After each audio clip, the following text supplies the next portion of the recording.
नमस्कार मित्रांनो, लाखात एक आमचा दादा या मालिकेच्या 25 तारखेच्या प्रोमोमध्ये आपल्याला पाहायला मिळणार आहे.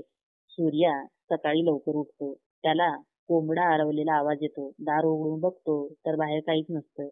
आवाज घरातच येतो म्हणून तो घरातच बघतो.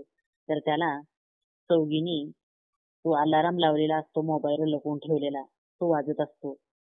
मग एका स्टूलवर चढून हंड्यातला मोबाईल तो काढून घेतो आणि उघडून बघतो तर या चौघीचाही वॉलपेपर असतो त्या मोबाईलवर.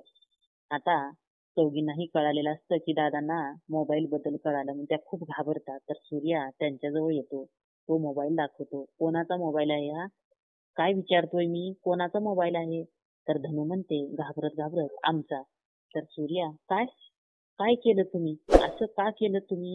का विश्वासघात केलात माझा? म्हणून तो मोबाईल फेकून देतो. सगळ्या जणी खूप घाबरतात. याचं उत्तर रोजा देईल का? तू त्यांना मोकळं स्वतंत्रपणा देत नाहीस. तू तुझी मतं लागतोयस म्हणून तुझ्यापासून तो मोबाईल लपवून ठेवला. असं खूप काही बोलेल का सूर्याला? तर सूर्या बहिणींना मनमोकळं राहायला वागायला शिकवेल का? धन्यवाद.